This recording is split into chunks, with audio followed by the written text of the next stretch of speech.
Pak, untuk hari ini Pak, gimana Pak? Belum selesai. ya nggak apa-apa, sedikit ya. Sedikit aja Pak. Ada berapa saksi Pak tadi Pak yang Ada berapa saksi Pak?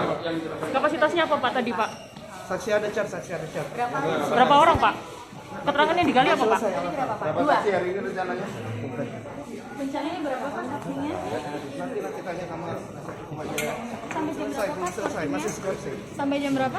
Sampai jam 2. Oke, terima kasih Pak. Saksi Pak yang diperiksa hari ini berapa orang? Hari ini rencana 10 saksi. Tadi sudah 5. Kapasitasnya Pak? Kapasitasnya 1 saksi yang ada di BAP yang tidak mau dihadirkan oleh JPU, kami coba perjuangan untuk hadir. Kemudian yang 4 saksi fakta yang tidak pernah diperiksa di penyidik. Jadi saksi fakta adalah saksi yang melihat, mendengar dan mengalami peristiwa yang diceritakan itu.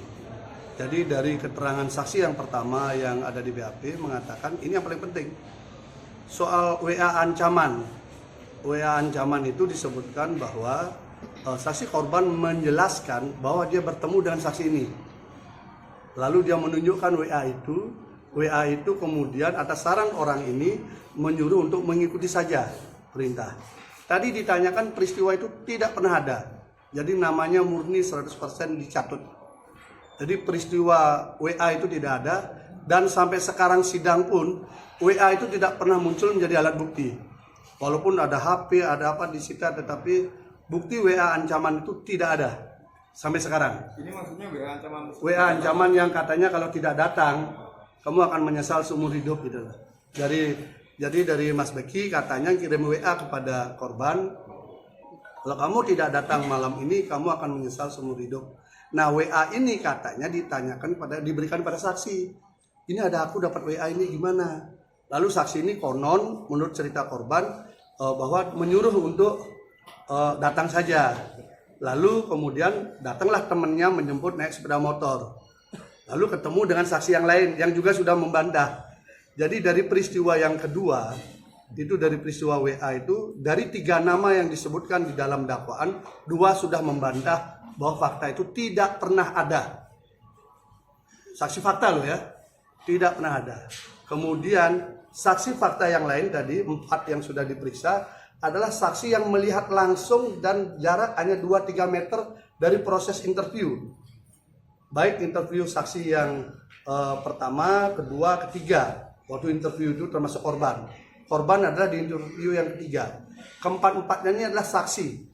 Termasuk yang sempat mengambil foto korban ketika membantu terapi. Dan kemudian ada satu saksi sedang mengajari yang bersangkutan.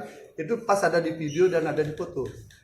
Jadi fotonya ada, videonya ada, orangnya senyum-senyum, orangnya gembira. Tapi dikonstruksikan peristiwa di hari itu adalah ada pemerkosaan.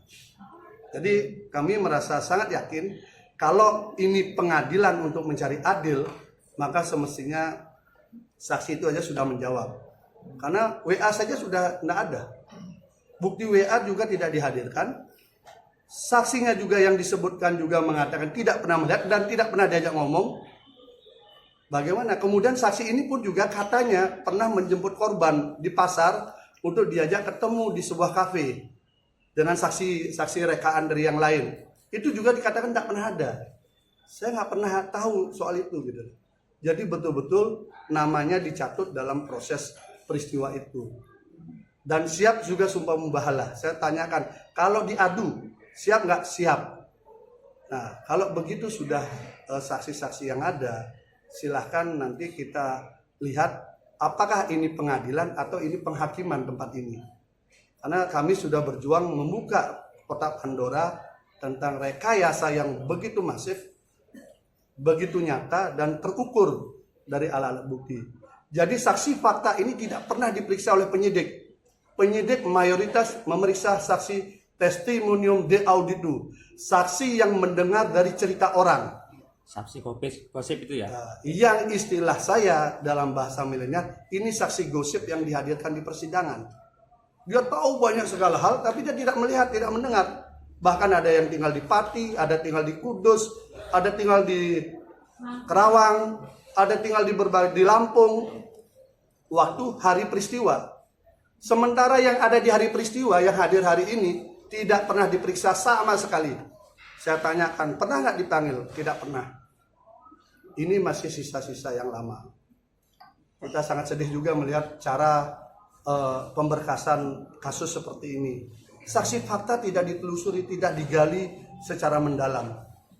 Saksi fakta ini mereka ketemu, ada fotonya, ada videonya, mereka ngajari semua. Tidak diperiksa. Untung mereka bisa hadir. Untung mau mereka hadir untuk menjadi saksi. Itu baru saksi dari kita. Fakta, bukan saksi gosip. Saksi gosip berpakaian LPSK. Pak, berarti bisa Saksi fakta ini tidak dilindungi siapa-siapa. Hanya mengandalkan doa sama lindungan Tuhan. Berarti saksi yang datang hari ini santri ya, Pak? Ya, itu adalah orang yang memang ada di lokasi. Jadi statusnya mereka adalah senior di terapi. Sama kayak yang kemarin. Ada juga yang sudah bekerja di tempat lain ya. Ada juga yang bekerja di tempat lain. Dia programmer tempat lain dan sudah tamat juga. Itu namanya yang dicatut. Itu yang namanya dicatut, katanya melihat WA dan menganjurkan untuk datang jam 2.30 dini hari. Ya kalau dalam cerita fiksi memang menyeramkan kisahnya. Tapi yang namanya fiksi kembali lagi ya fiksi, bukan fakta. Mas Beki kenal sama saksi yang datang hari ini nggak, Pak? Ya kenal, semua kenal. Apakah senior yang dihadirkan sekarang orang yang memberi pelatihan saat hari yang disebut itu, Pak? Ya, yang hari peristiwa kedua. Karena tanggalnya ada, fotonya itu kan ada di rekam jejak digitalnya kan ada. Jejak digitalnya itu terlihat pada tanggal 18 Mei, persis tanggal yang diakui oleh korban dia diperkosa yang kedua. Persis.